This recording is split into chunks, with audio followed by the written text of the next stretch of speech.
अस्सलामुअलैकुम, आप देख रहे हैं समा। मैं हूं सैयद फैसल करीम और मैं हूं आपके साथ शहर बानो आवान। खबरों का सिलसिला जारी है, लिए चलेंगे आपको सेगमेंट जोर का जोड़ में शुएब जेट के पास।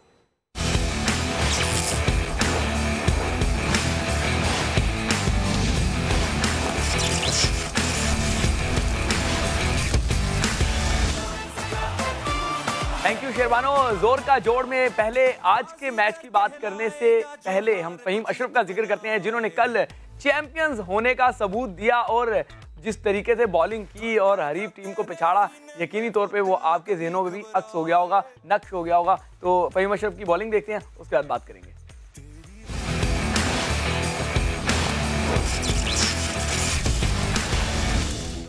क्या बॉलिंग है, यकीनी तौर पे आपने इसको भरपूर एंजॉय किया होगा। लेकिन साथ ही पाकिस्तान क्रिकेट टीम के हेड कोच मिकी आर्थर, जो कराची किंग्स के भी कोच हैं, कल उनकी टीम जब हारी तो उन्होंने एक न्यूज़ कॉन्फ्रेंस में एक सवाल के जवाब में जो बताया वो बहुत ज़्यादा हैरत अंगेज़ भी था और बहुत ज़्यादा तशवीशनाक भी था। उनका कहना था कि बहुत सारे खिलाड़ी जो हैं वो निगल्स जो हैं वो कैरी कर रहे हैं, यानी कि मामूली इंजरीज कैरी कर रहे हैं। वर्ल्ड कप से पहले ये अच्छी खबर नहीं है। बात करते हैं, जावेद मियादाद हमारे साथ मौजूद हैं। अस्सलाम वालेकुम जावेद भाई, क्या कहेंगे? फहीम अशरफ ने तो कल बॉलिंग करके साबित कर दिया कि वो मुस्तकबिल के अच्छे ऑलराउंडर साबित हो सकते हैं। नहीं, बिल्कुल आप सही कह रहे हैं, क्योंकि देखें ये क्रिकेट जो है वो ग्राउंड की क्रिकेट होती है, ग्राउंड का गेम होता है। मैंने हमेशा कहा है, जो भी सिलेक्टर हो या जो भी हो, उनको वो देखना चाहिए कि जो भी प्लेयर अगर खेलते हुए और वो मैच में खेल रहा है, वो परफॉर्म करता है, वो चीज़ सब आप सही तरीके से देख सकते हैं कि हाँ उसका पोटेंशियल क्या है, उसकी रिदम क्या था, उसने किस तरीके से बॉल की और किस तरीके से कौन कौन से बैट्समैन थे और उसकी। तो यही चीज़ होती है, क्योंकि ग्राउंड के मैचेस में, ग्राउंड में जो खेल के परफॉर्म करता है उसका जो है टीम में आना ज़रूरी होता है, क्योंकि हर चीज़ उसके सामने होती है। सिलेक्शन जो है वो आप कर सकते हैं, बड़े आराम से कर सकते हैं, और यही क्रिकेट का उसूल भी यही है। अक्सर लोग है ना वो नेट में क्रिकेट डिफरेंट, मैच का प्रेशर में एक प्लेयर जो है उसकी वर्थ जो है वो पता चल जाती है। तो आपने ये जिक्र किया बॉलिंग का और इनकी बैटिंग का, मैं समझता हूँ कि उन्होंने कल बहुत अच्छी बॉलिंग की फहीम अशरफ ने, और इनके चांसेस हैं। और सिलेक्टर्स भी जो है डेफिनेटली ये चीज़ें महसूस कर रहे होंगे, देख रहे होंगे, आने वाली जो सीरीज़ है उसके लिए पाकिस्तान के लिए एक आसानी पैदा हो सकती है। चलें अब बात कर लेते हैं कि कल के मैच की, खासतौर पे इस्लामाबाद जो समा की टीम भी है वहाँ पर कल पूरे दिन उन्हीं का ही जिक्र होता रहा और आज भी ग्राउंड में उनका जिक्र हो रहा होगा कि फहीम अशरफ ने जो है बॉलिंग शानदार की, तो लुईस रॉन्की ने जो नज़ारे कराए, जो बैटिंग की, हर कोई अश कर उठा। आप भी देखिए और दोबारा रिकॉल करें उस मास्टर ब्लास्टर इनिंग को।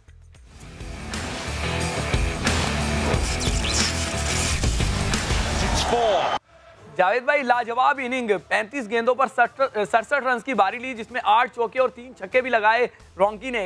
इस तरह की बैटिंग हो तो फिर टीमें वन साइडेड ही मैच जीतती हैं। क्या कहेंगे, शानदार नज़ारा था। बिल्कुल, देखें यही सबक है जो भी क्रिकेटर्स जो हैं उनको सीखने का, क्योंकि एक चीज़ आपके सामने फिल्म चल रही है, आप देख रहे हैं, और वो चीज़ को आप कॉपी करें और देखें कि उसने क्लीन शॉट्स खेले। सबसे अच्छी बात यह है कि हर बॉल को मिडल करके उसने मारा है, और यही क्लास बताती है। अच्छा क्लासिक क्रिकेटर होगा, क्लास होगी, तो वो जो भी बॉल होगा वो टाइम करेगा, वो मिडल में लेके आएगा। ये नहीं होता कि एजिस से रन हो जाते हैं, बाद दफा इनसाइड हो रहे हैं, कभी स्लिपों में लग के हो रहे हैं और ले कहते हैं, मगर जो प्लेयर होता है वो ऑलराउंड विद द बैट खेलता है, मिडल ऑफ द बैट जो है वो शॉट बनाता है। और उसने देखें हल्का फुल्का मूव अपने आप को करते हुए और बॉल किस तरह मिडल में लेता है, everything is front of his toe, और उससे वो शॉट खेले। यही क्लास होती है क्रिकेटर्स की कि आपको देखने में मिलती है, और जिस तरीके से उसने क्लीन शॉट खेले और आउट ऑफ द ग्राउंड जाके मारा है, और बड़े यानी कि उसने गैप सोच के मारे, ये नहीं कि अपने आप बॉल को तो पाकिस्तानी बैट्समैन, जावेद भाई आपको इंटरप्ट करूंगा, पाकिस्तानी बैट्समैनों को क्या आप सबक देंगे? कल एक मैच में सरफराज अहमद ने भी आखिरी गेंद पे छक्का लगा के अपनी टीम को मैच जितवाया है, तो पाकिस्तानी बैट्समैनों को मशवरा देंगे? सरफराज ने भी कल अच्छी बैटिंग की। नहीं बिल्कुल, क्योंकि एक्सपीरियंस से उनको पता था, मगर जिस तरीके से मैं देख रहा हूँ, देखिए भारत के जितने भी प्लेयर आके खेल रहे हैं वो उनकी आप मूवमेंट देखें, इसका मतलब वो एक करेक्ट क्रिकेट से आ रहे हैं, उनकी जो करेक्शन है क्रिकेट की वो बेहतर है। हमारे यहाँ जो है वो लाजिम बात है कि आप देख सकते हैं बगैर सोचे समझे जो है ना वो गेंद को मारते हैं। उन्होंने पहले से प्लान कर लिया होता है कि मैंने इसको मिड विकेट पे मारना है। भाई बॉल मिड विकेट की होगी तो खेलना ना, आप ध्यान में रखें। तो हम भी जब खेलते तो मैं आई यूज्ड टू कीप 3-4 चीजें अपने ध्यान में before the facing the ball, कि अब ये करेगा तो I am going to hit this, I am going to this. तो ये क्रिकेट की बेसिक है, मगर इसका मतलब कि दिमाग नहीं है। हमारे प्लेयर है सब एक साइड पे वन वे, अब मिड विकेट मिडान या स्वीप। तो बिल्कुल आप सही कह रहे हैं कि बॉल को उसके मेरिट पर खेलना चाहिए। अच्छा बिल्कुल जावेद भाई सही आप कह रहे हैं कि बॉल को मेरिट पे खेलना चाहिए। शारजा में माशाल्लाह आप तो हीरो हैं, जब जब शारजा का नाम आएगा तो आपका नाम भी जरूर आएगा। ये शारजा में चौके छक्के बहुत ज्यादा लग रहे हैं, कल भी टीमों ने चौके छक्के लगाए। आज मुल्तान सुल्तान की अगर बात कर लें तो वो बैटिंग कर रही है पेशावर ज़ल्मी के खिलाफ और अब तक जो है वो 140 से ज्यादा रन बना चुकी है। तो बहुत चौके छक्कों वाली क्रिकेट देखने को मिलती है शारजा में, क्योंकि क्रिकेट शारजा की जो विकेट है ना वो बहुत अच्छी है, बैटिंग पैराडाइज है। इस लाइक कराची की विकेट जो होती है जैसे ना फ्लैट, और बनानी चाहिए। वनडे क्रिकेट में 2020 में आपको विकेट ही ऐसी बनानी चाहिए बनिस्बत। आपने देखा कि जो दुबई में अबू धाबी में वहाँ की सोल डिफरेंट है, वहाँ की विकेट डिफरेंट है, क्योंकि वहाँ पर घास है और जड़ टाइप की है। शारजा जो है 15-20 साल से ये क्रिकेट यहाँ पर खेली जाती है। विकेट जो है बिल्कुल फ्लैट है और वनडे क्रिकेट और इस किस्म की क्रिकेट पे लोग रन्स पे रन्स देखना चाहते हैं। हार जीत तो होती है मगर यहाँ लेस बॉलरों को है ना फेवर होना चाहिए और बैट्समैन के लिए बैटिंग विकेट होगी तो लाजिमत हो। इसी वजह से यहाँ की देखें ग्रासलेस है, फ्लैट है, बॉल बैट के ऊपर आता है और इसकी वजह से इंटरटेनमेंट क्रिकेट है और इंटरटेनमेंट होनी चाहिए। यानी कि 250 प्लस 250 जो है वो चेज होगा तो लोग इंजॉय करेंगे। अगर जहां आप ग्रास रख देंगे तो विकेट जो है विकेट डल हो जाती है। अच्छे बॉलर जो है पता चला 110 में आप आउट हो गए तो वो एक स्पेक्टेटर के लिए भी खराब होता है। लोग आते हैं, पैसा खर्च करते हैं, they just want to see the entertainment. बिल्कुल एंटरटेनमेंट, बिल्कुल आप सही कह रहे हैं कि एंटरटेनिंग क्रिकेट, बिल्कुल सही कह रहे हैं कि एंटरटेनिंग क्रिकेट होनी चाहिए T20 फॉर्मेट में या वनडे फॉर्मेट में, लेकिन ऐसी विकेट पे जहां बैट्समैनों के लिए मजे हों, उनकी मौजें लगी हों, पैराडाइज विकेट हो, बैटिंग पैराडाइज, वहां पे अगर कोई बॉलर परफॉर्म करे तो उसको भी सराहना चाहिए। जिस तरह फहीम अशरफ ने बड़ी अच्छी बॉलिंग की और हसन अली की अगर बात करें आज भी वो 4 विकेट्स ले चुके हैं, उससे पहले भी जो है वो इवेंट में अच्छा परफॉर्म करते रहे, तो ऐसे बॉलर्स को सराहना चाहिए। देखिए अच्छा बॉलर हमेशा हर विकेट पे अच्छा करता है। जो अच्छा होगा ना उसके लिए ये विकेट और ये वो नहीं, उसकी लाइन और लेंथ से आउट करता है बॉलर जो है वो हमेशा। अब अच्छी बात तुमने पूछी और मैं लोगों को समझा दो, समझो कि देखिए आप अच्छे हैं then you can get wicket everywhere. हो सकता है कि आपको विकेट नहीं मिलेगी मगर आपकी बॉलिंग जो है वो आपको बताएगी। आप ऐसे ही मार नहीं खाते। ग्रेट बॉलर जो होंगे वो आसानी से मार नहीं खाते, उनको एक अच्छा ही बैट्समैन मार सकता है जो उस क्लास पे होगा। सही कह रहे हैं कि आप अच्छा बॉलर जो है, अच्छा बॉलर हर जगह अच्छी बॉलिंग करता है, उसको मारने के लिए अच्छा बैट्समैन होना लाजमी है। जोर का जोड़ में जोरदार छक्कों की बात ना करें तो ज्यादती होगी और जोरदार छक्के भी अब लगना शुरू हो गए हैं। लेकिन अफगानिस्तान और आयरलैंड के खिलाफ जो मैच हुआ था, अफगानिस्तान का आयरलैंड के खिलाफ दूसरा T20 था, उसमें हजरतुल्लाह जज़ई ने 16 छक्के लगाए थे, एक ही इनिंग में 16 छक्के।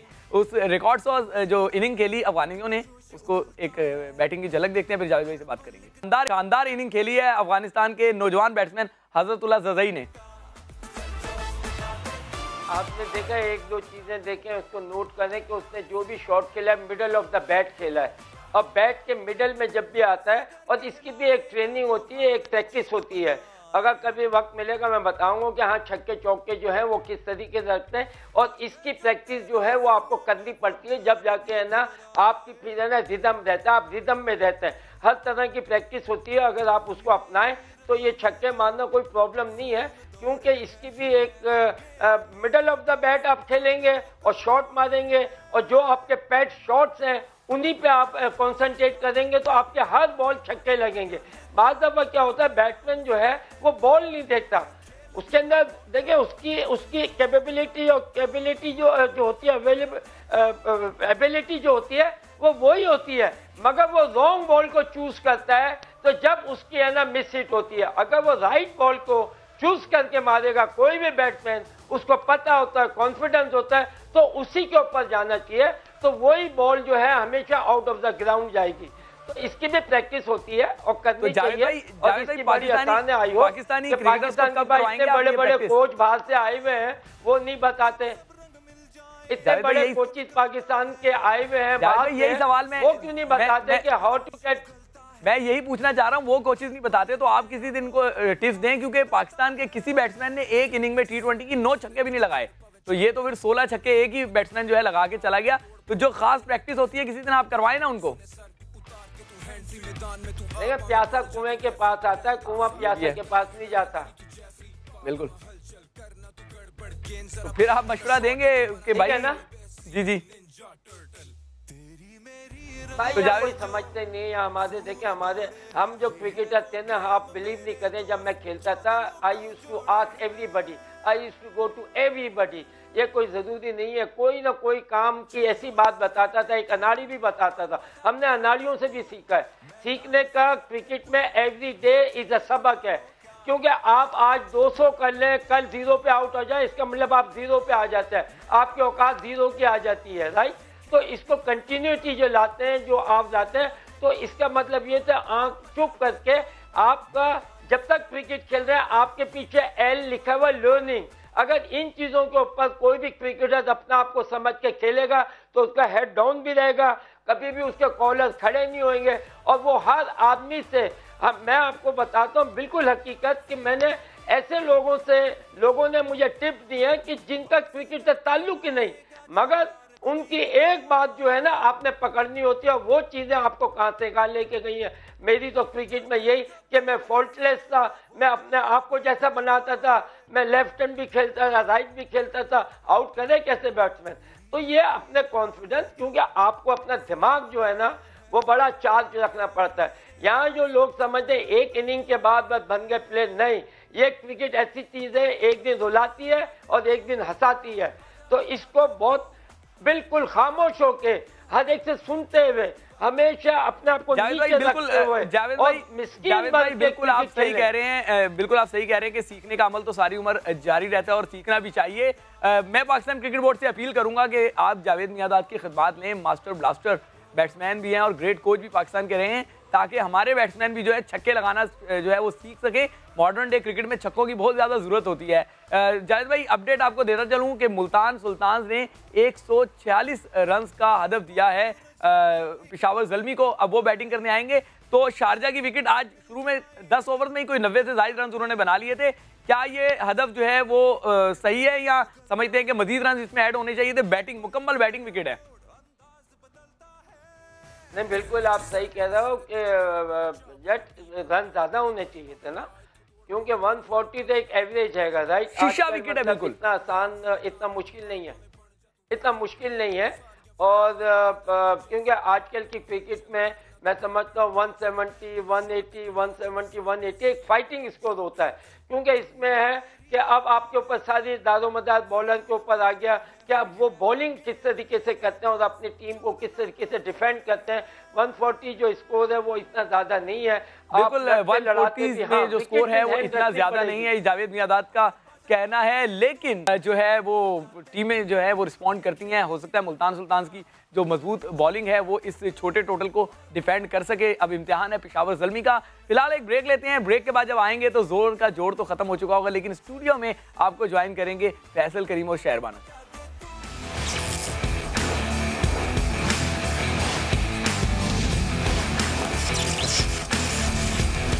पाक फजाइया के सरबराह एयर चीफ मार्शल मुजाहिद अनवर खान ने पाक फजाइया के फॉरवर्ड ऑपरेटिंग बेसिस का दौरा किया। एयर चीफ का कहना है कि जंग मुसल्लत की गई तो हर कीमत पर फिजाई सरहदों की हिफाजत करेंगे। सऊद बिन मुर्तज़ा से जानते हैं। सऊद, जहां पे हर जानिब एक एक बच्चा इस चीज का जवाब देने के लिए तैयार है, वहीं हमारी फोर्सेस भी भरपूर तैयार नजर आती हैं। जी बिल्कुल फैसल, पाक फजाइया के सरबराह एयर चीफ मार्शल मुजाहिद अनवर खान ने आज पाक फजाइया के फॉरवर्ड ऑपरेटिंग बेसिस का दौरा किया था और इस मौके पर उन्होंने अफसरान और अमले से खिताब भी किया। उनका यही कहना था कि हम एक अमन पसंद कौम है, लेकिन अगर हम पर जंग मुसल्लत की गई तो हमारे कीमत पर अपनी फ़िज़ाई सरहदों की हिफाजत को यकीनी बनाएंगे। जबकि उन्होंने जो बेसिस की ऑपरेशनल तैयारियों पर इत्मीनान का इजहार भी किया और अमले के जज्बे और पेशा वराना सलाहियतों को भी सराहा। उन्होंने जवानों से खिताब भी किया। उनका यही कहना था कि पाक फजाइया कौमी अमंगों के ऐन मुताबिक दुश्मन की किसी भी किस्म की जारियत का भरपूर जवाब दिया जाएगा। सऊद, शुक्रिया।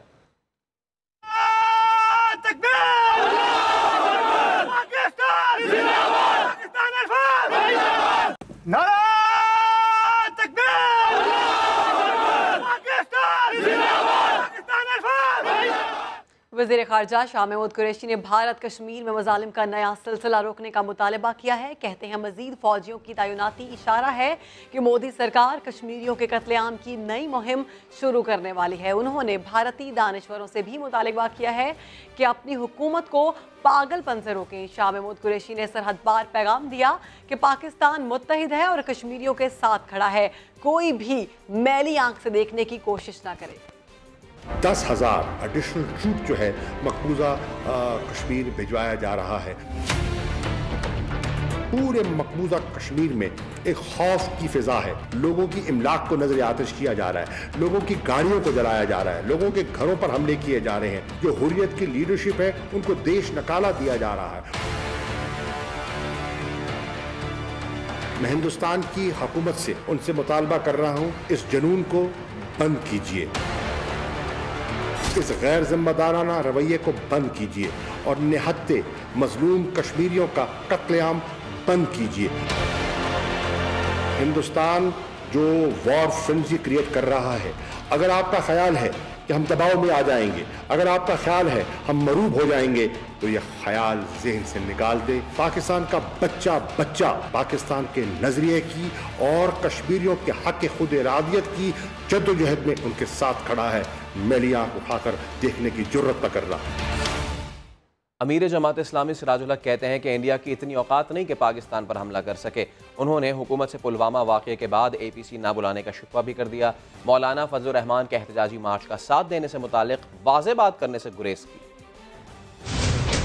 दुश्मन के मुकाबले में पूरी कौम एक पेज पर है। हुकूमत का फर्ज था कि वो ऑल पार्टी कॉन्फ्रेंस बुलाती। इंडिया के अंदर जो मजलूम तबकात है वो मोदी सरकार के मुकाबले के लिए खुद तैयार खड़े हैं। मैं नहीं देखता हूँ कि इस वक्त इंडिया के अंदर इतना दमखम है कि वो पाकिस्तान पर हमलावर। पीपल पार्टी, परवेज मुशर्रफ और मुस्लिम लीग के पुराने वर्कर पर मुश्तमिल एक मजमुआ जिसका नाम PTI है, अब उसकी हुकूमत है। अहल हुक्मरानों ने क़ायद-ए-आज़म के पाकिस्तान को तकसीम किया। मदीना की इस्लामी रियासत में लोग भूखे नहीं सोते हैं। महंगाई का सुनामी, बेरोजगारी का सुनामी, माशी बदहाली का सुनामी का सामना है। 6 महीने बाद भी ये हुकूमत कह रही है अभी तो हम सीख रहे हैं। हर कारकुन की ये ख्वाहिश है क्यों ना हम अपने झंडे और अपने निशान के साथ आवाम के सामने हों। जमात इस्लामी 1 मार्च से पूरे मुल्क में राबिता आवाम मुहिम शुरू कर रही है। सदर आज़ाद कश्मीर मसूद खान कहते हैं अक़वाम मुत्तहिदा की सलामती काउंसिल के मुस्तकिल अरकान को मसला कश्मीर के हल के लिए आगे बढ़ना चाहिए। उन्होंने अक़वाम मुत्तहिदा से इस मामले पर खुसूसी नुमाइंदा मुकर्रर करने का मुतालबा भी किया। का अहले जम्मू कश्मीर का किसी किस्म की दहशतगर्दी के साथ कोई ताल्लुक़ नहीं है। गुज़श्ता बरस जो है अक़वाम मुत्तहिदा ने अपनी एक रिपोर्ट शाया की थी, तो ये सारे के सारे जो हैं इक़दामात खुशाइंद हैं, लेकिन ये काफ़ी नहीं है। अमेरिका, बरतानिया और फ्रांस की हूँ या रूस और चीन की हूँ, ये सारे के सारे मुस्तकिल अरकान हैं सलामती काउंसिल के। इनको आगे बढ़ के इस मसले को हल करवाने की कोशिश करनी चाहिए। ख़ासतौर से अक़वाम मुत्तहिदा को उनको एक खुसूसी नुमाइंदा मुकर्रर करना चाहिए। भारतीय धमकियों के खिलाफ लॉलीवुड अदाकार भी मैदान में आ गए हैं। मीरा ने भारतीय फिल्मों में काम करने से इनकार कर दिया। रेशम कहती हैं पाकिस्तानी फ़ौज में आज भी 1965 वाला जज्बा है। रीमा का कहना है कि पाकिस्तान अमन और पड़ोसी मुल्क जंग की बात करता है। पाकिस्तान की तरफ कोई मैली आंख से देखेगा तो हम उनकी जान ले लेंगे। मेरी पहचान मेरा मुल्क है। मैं आइंदा से किसी भी भारतीय फिल्म में काम नहीं करूँ। मुझे अपने पाकिस्तान की, अपने मुल्क की, इसके लिए जान भी कुर्बान और माल भी कुर्बान। आज हम पाक फौज के साथ शाना बशाना खड़े हैं। भारत को ये भी कहना चाहती हूँ कि पाक फौज का वही जुनून, वही जज्बात 1965 वाला आज भी हमारी पाक फौज में मौजूद है। हमसाया मुल्क के लीडर अपनी ज़ात के लिए, अपनी ज़ाती मुफाद के लिए शर की बात करते हैं, जंग की बात करते हैं, उनकी पूरी कौम के लिए बाइस नदामत है। हमारे वज़ीर आज़म वो अमन की बात करते हैं, हमारे हमसाया मुल्क हमेशा जंग की बात करता है। हमारे पास मोहब्बत है जो हम दूसरों को देते हैं, उनके पास शर है, उनके पास जंग है, उनके पास नफरत है। इसका खुला सबूत कश्मीर की वादियों में भी नजर आता है। पंजाब के वज़ीर इत्तलात फयाज़ हसन चौहान ने मोदी सरकार को आईना दिखा दिया। कहते हैं फिल्मों के डायलॉग और हकीकत में फ़र्क होता है। पाकिस्तान को धमकियां देने वाले भारत को निहत्ते कश्मीरी तिगनी का नाच नचाते हैं। फिल्म के अंदर डायलॉग बाजी करना बहुत आसान है। सनी देओल साहब के 2 किलो का हाथ है, मुंह पे पड़ेगा तो फलाह हो जाएगा। एक बात कान खोल के सुन लो, पाकिस्तान का वज़ीर आज़म इस वक्त वो शख्स है जिसका ताल्लुक मियाँ वाली से है, और मियाँ वाली के एक एक फर्द का जो है वो एक एक मुक्का जो है ना 5-5 किलो का होता है। ये इंडिया वालों को मैसेज है। ये डायलॉग बाजी बहुत आसान है फिल्मों में। ओडी के अंदर 4 कश्मीरी 7-7 दिन तुम्हारे डिवीजन को अपनी उंगली के ऊपर नचाते हैं और तुम कुछ नहीं कर पाते। आज की शाम मीरा जी के नाम काश अपनी इंग्लिश के अंदर जो है वो मोदी को जो है वो धमकी दे दें। क्या वफाकी काबीना में फूट पड़ गई? फवाद चौधरी के इस्तीफे के बयान ने एक नई बहस छेड़ दी। सहाफी के सवाल पर फवाद चौधरी ने कहा, अभी इस्तीफा नहीं भिजवाया। वज़ीर आज़म राजनपुर में है, कल इनसे मुलाकात होगी। फवाद चौधरी ने कहा, PTV और इसकी इंतजामिया से मुतालिक कुछ तहफ़्फ़ुज़ात हैं, वज़ीर आज़म जैसा कहेंगे वैसा कर लेंगे। ये जो बातें आ रही हैं कि आपने डिज़ाइन भिजवा दिया है प्राइम मिनिस्टर ऑफिस, इनमें किस हद तक है? अभी तो नहीं भिजवाया, देख लेंगे। PM साहब से पहले जैसे कहेंगे कर लेंगे। और कुछ रब्ता हुआ है PM साहब से अभी तक आपका इस मामले? PM साहब राजनपुर से अभी जाऊँगा तो रब्ता इंशाल्लाह। मुलाकात कब हो रही है मिनिस्टर साहब? मुलाकात कब हो रही है सर? कल करूँगा। PM साहब अभी जो है आज मैं यहाँ शादी में बिजी हूँ, तो शाम को रब्ता कर लेंगे। देखिए PM साहब से हमारा रिश्ता कुछ सियासी नहीं है, हमारा उनसे ज़ाती ताल्लुक है, उनकी वजह से यहाँ तक पहुँचे हैं। जैसे कहेंगे अकॉर्डिंगली कर लेंगे। पर ज़ाहिर है मेरी अपनी रिजर्वेशन है, वज़ारत सिर्फ झंडा लेने के लिए भी नहीं लगाया की जाती, अपने जैसे PM साहब प्रोग्राम करेंगे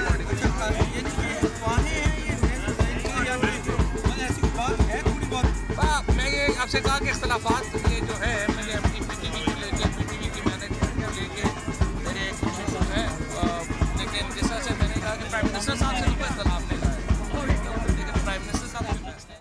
ओकाड़ा में नौजवान सेल्फी लेते हुए नहर लुरबारी में डूब गया। रेस्क्यू अमला मौके पर पहुंच गया, नौजवान की तलाश जारी है। जावेद सिकंदर से बात करते हैं। जावेद, अब तो मगरिब का वक्त आन पहुंचा है और गालिबन कुछ देर बाद ये अमल रोक दिया जाएगा। बिल्कुल फैसल, ये उकाड़ा में लुरबारी दुआब है, जहाँ पे नौजवान जो जुनेद नामी था वो लाहौर से अपने दोस्तों की हमरा यहाँ कलमा वाला दरबार था, यहाँ पे दरबार पे हाजिरी के लिए आए। तो दरबार पे हाजिरी के फौरी बाद ये नहर लुरबारी दुआब में पहुंच गया। वहाँ पे जाके दोस्तों की हमरा जो है सेल्फी बनाता था। अचानक इसको चक्कर आया और ये नहर में जा गिरा और देखते ही देखते ये नहर की नजर जो है वो हो चुका था। दोस्तों यहाँ के जो मकामी लोग थे उन्होंने रेस्क्यू 1122 को मौका पे इतला दी। रेस्क्यू 1122 की टीमें जो मौका पे पहुंच गई। पिछले 4 घंटे से रेस्क्यू ऑपरेशन जारी है। ताहाल अभी तक लाश जो है वो बरामद ना हो चुकी। नौजवान जो था लाहौर का रहायशी था और लाहौर से यहाँ पे अपने दोस्तों के हमें दरबार पर आया था। जी जावेद शुक्रिया। रुख करेंगे खानेवाल का। यहाँ संगदिल मां ने 2 बच्चियों को नहर में फेंक दिया। पुलिस ने मुलजिमा और उसके साथी को गिरफ्तार करके तफ्तीश शुरू कर दी।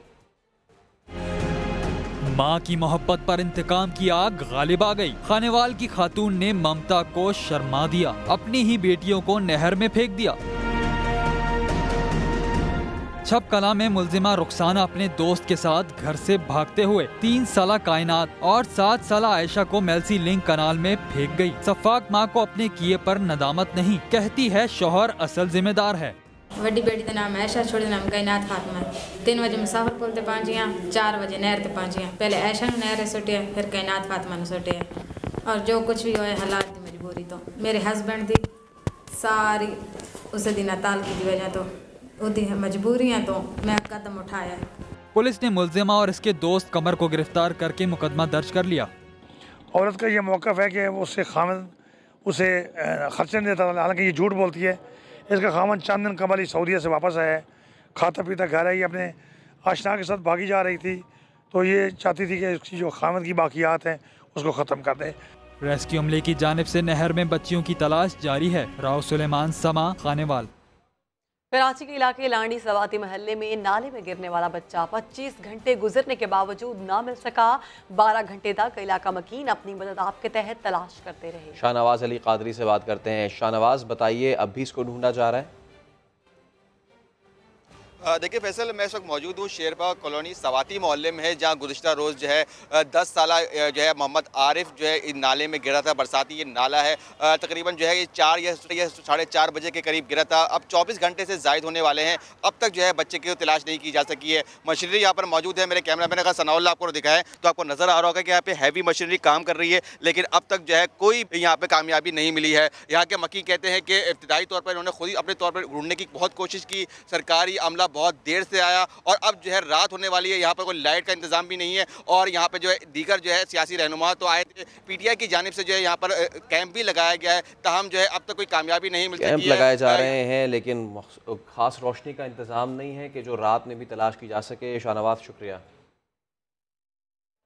उधर डेरा मुराद जमाली में रिमोट कंट्रोल बम धमाके में एक शख्स जाँ बहक और 12 शदीद जख्मी हो गए। जख्मियों को ट्रॉमा सेंटर मुंतकिल कर दिया गया। डेरा मुराद जमाली में सिंध बलोचिस्तान कौमी शाहराह पर होने बम धमाके में मोहम्मद आमिर नामी शख्स जख्मों की ताब ना लाकर जाँ बहक हो गया। 6 जख्मियों को मजीद इलाज के लिए लाड़काना रेफर कर दिया गया है। BDU के मुताबिक धमाका मोटरसाइकिल में नस्ब रिमोट कंट्रोल बम से किया गया। और army chief general Qamar Javed Bajwa ने सियालकोट वर्किंग बाउंड्री का दौरा किया है। जनरल कमर जावेद बाजवा कहते हैं कि मादर वतन के दिफा से मुकद्दस कोई चीज़ नहीं है। आर्मी चीफ ने किया है सियालकोट वर्किंग बाउंड्री का दौरा, जिसमें उनका कहना था कि वतन के दिफा से मुकद्दस कोई चीज़ नहीं है। ऐसी फौज की क़यादत पर मुझे फ़ख्र है। आर्मी चीफ ने पाक फौज के बुलंद हौसले और तैयारियों को सराहा है। तो एक जानिब जहां पर गीदड़ भपकियां दी जा रही हैं, दूसरी ही जानिब भरपूर रिवायती तैयारी का मुजाहरा किया जा रहा है। हमारे नुमाइंदे फ़ख्रुर रहमान हमारे साथ मौजूद हैं। फ़ख्र, वर्किंग बाउंड्री का दौरा किया है आर्मी चीफ ने? जी बिल्कुल, आर्मी चीफ ने इससे पहले लाइन ऑफ कंट्रोल का दौरा किया था। सियालकोट के करीब आज वर्किंग बाउंड्री का दौरा किया। वहाँ अफसरों और जवानों से आर्मी चीफ ने खिताब भी किया और उनका जो बुलंद हौसला है उसको सराहा भी। आर्मी चीफ ने इस मौके पर कहा कि उनको इस बात पर फख्र है कि वो मादरे वतन की जो दिफा है उसके लिए उससे बड़ा कोई काम उनके लिए हो नहीं सकता और पाक फौज ऐसी फौज है जो ये काम सर अंजाम दे रही है और हमेशा देती रहेगी। जी बहुत शुक्रिया फ़ख्रुर रहमान, आप अपडेट कर रहे थे। आगे बढ़े, आपको बताएं कराची में पुलिस मुकाबले में तलबा की जान चली गई। पोस्टमार्टम रिपोर्ट के मुताबिक 3 गज से ज़ायद के फासले से गोली लगी। हथियार कौन सा था, तफ्तीशी हुकाम अब तक पता ना लगा सके। दूसरी जानिब जो मुबैना मुकाबले में मुलविस एहलकार था, इस ही की मुद्दत में मुकदमा सरकार ने दर्ज करा दिया। ये रिपोर्ट देखिए। जिन पुलिस एहलकारों पर गोली चलाने का शुबा था, नॉर्थ कराची अंडा मोड़ के मुबैना मुकाबले में वही मुद्दई बन गया। मेडिकल की तालिबा निम्रा की हलाकत का मुकदमा सरकार की मुद्दत में दर्ज। हलाक डाकू रियाज और उसका साथी मुकदमे में नामजद।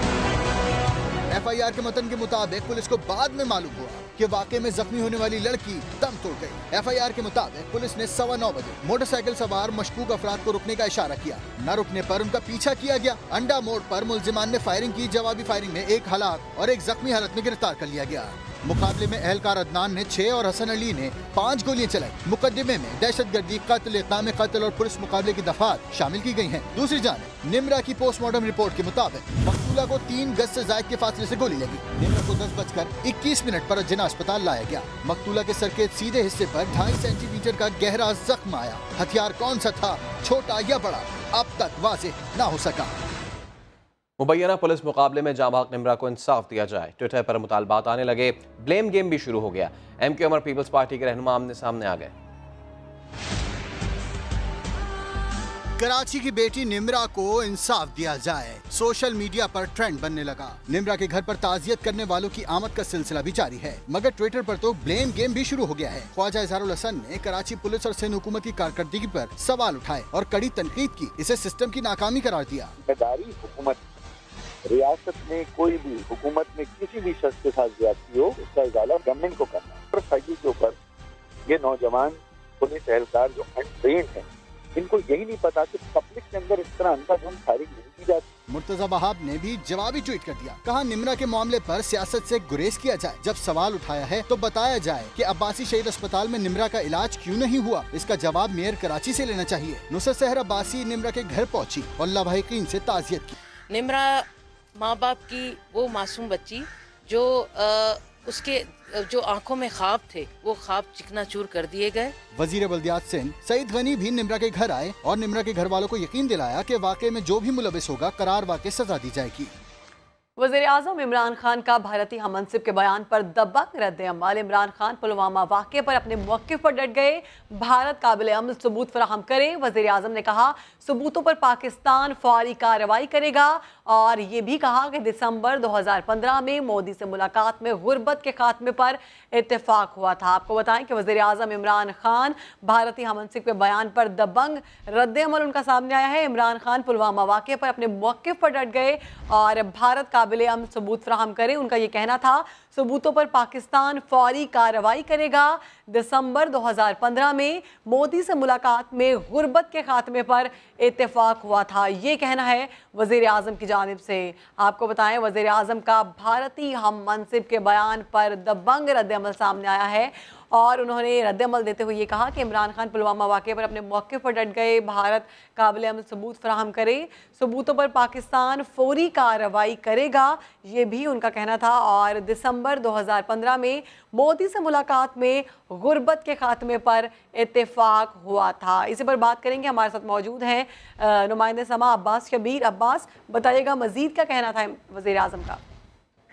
देखिए, वज़ीर आज़म ने ये वाज़ेह किया है कि आज भी वो अपने उन तमाम अल्फाजात पर कायम है कि अगर भारत की तरफ से कोई एक्शन हुआ, किसी किस्म का कोई भी ऐसा ड्रामा रचाया गया, तो पाकिस्तान मुकम्मल तौर पर कार्रवाई के लिए तैयार है।